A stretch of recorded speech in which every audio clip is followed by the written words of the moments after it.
Hello, we are presenting on leadership and informed consent in nursing. Our scenario involves a patient scheduled for a reversal, temporary ileostomy.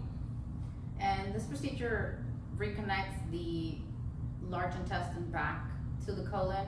So it requires a lot of information, a lot of questions from the patient that need to be answered by the provider. So it's a very informed consent procedure. We'll be performing this skit 2 different ways. One will be the incorrect way, which we'll do first. That'll go over autocratic and transactional leadership styles. And then we will re-demonstrate this scenario with a transformational and democratic scenario approach.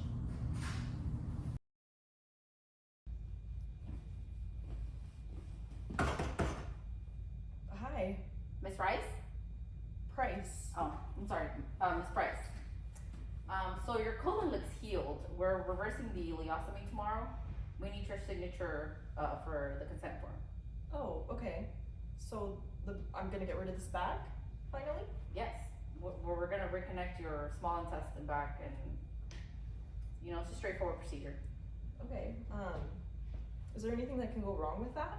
I mean, there's risks to any surgery, bleeding, infection. It's all routine. We do this all the time. Okay, but when I got this colonoscopy in the first place, I had looked up some of the risks of reconnecting the colon, and it mentioned something about like a leak or. Yeah, ileostomy reverse is it's a standard surgery procedure. We wouldn't recommend it if it wasn't appropriate for you.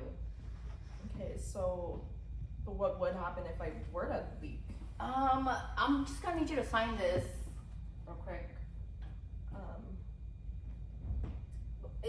Are you refusing for the reversal of the ileostomy? No, I'm not. I have some concerns. Well, we need your consent in order to proceed with the procedure. So.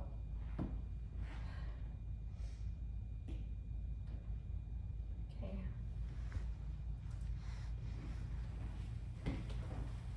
Hello. Hi. Oh, Hi.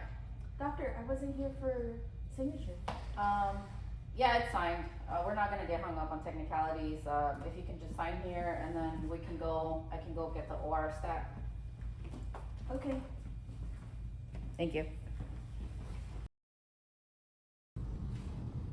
In this scenario, the physician demonstrated autocratic leadership styles. She was making decisions unilaterally, she was pressuring me as the patient, and she discouraged any questions that I had. This also reflects transactional leadership, where the focus is task completion and maintaining schedule rather than ensuring patient understanding.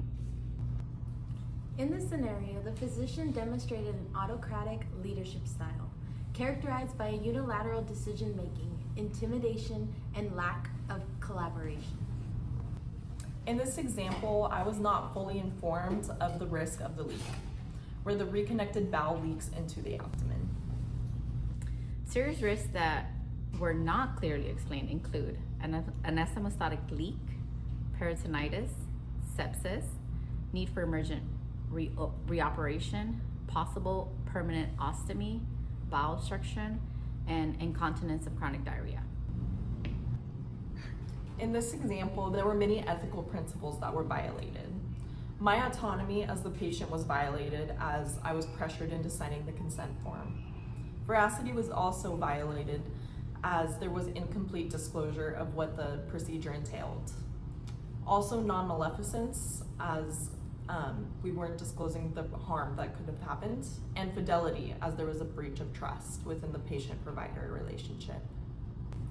The American Nurses Association Code of Ethics states nurses must advocate for their patients' rights and safety.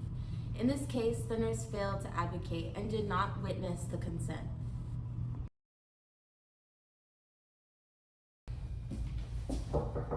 Now, hi. Hi. How are you feeling today? I'm feeling all right. Good. So I have some news for you. Your colon has healed well. We're recommending ileostomy reversal surgery. Okay. Yeah, so that back. There you go. Are we gone? Yeah. Great. Yeah. Yeah, so we surgically reconnect your small intestine to your colon. This is called anastomosis. And then after surgery, your bowel will then have time to regulate, and this could experience some diarrhea or even some urgency and initial. Okay. Are there any other like serious risks that could happen from surgery? You know, some of the risks are, sometimes it could be a leak. This means the connection between the intestines could leak into your abdomen. If that Okay. happens, you could develop infection or require another surgery. So I would maybe need another ostomy bag? In rare cases, but yes, it's one of the risks. Okay. If healing does not occur properly, it could happen. Mm-hmm. And there's some risk of bowel obstruction, maybe some bleeding, infection, and temporary incontinence, but nothing too much to worry about for a doctor to also address. Okay. So there are alternatives. If you want to continue with your ileostomy, if you prefer not to proceed, that's one of the choices. Yeah, I think I'm ready for the bag to go. Okay, are you able to explain in your own words what the surgery would involve just from our description? Yeah, so you guys are just reconnecting my colon basically, and there's just a couple risks. I could leak and possibly require another bag at some point. That's correct. Do you feel like you have any questions or were they answered? No, I think that was it. Great, great. So then we'll go ahead and proceed. Thank you for Okay. asking all Do those I need to important sign? questions. Yes, you do And- have a consent. We Okay. do have a consent. I'll pull it up. Okay. Okay, I just sent it to you, doctor. Thank you. You can go ahead and sign here. Okay. Okay. Great, we'll see you in a bit. Thank you. Thank you. The second scenario demonstrates transformational leadership, encouraging open communication, empowerment, and trust between the provider, the nurse, and the patient as well. It also reflects democratic leadership involving the nurse and patient in shared decision making. I felt respected and informed. When nurses work under transformational leadership, they feel safe to speak up. Failure to witness consent exposes hospital to liability, places nurses' license at risk, and compromises patient safety, violating professional standards. Why does this matter in nursing?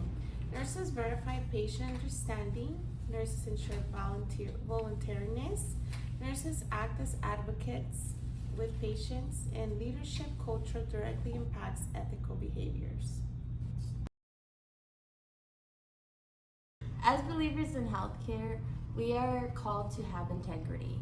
In Proverbs 10:9, it says, "He who walks with integrity walks securely, but he who perverts his ways will become known."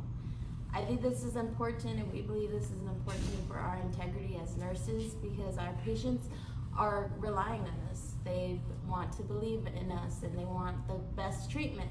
And that's what we should do, have that integrity so that we can care for our patients with the utmost respect, the utmost patient quality, and treating them as we would want to be treated.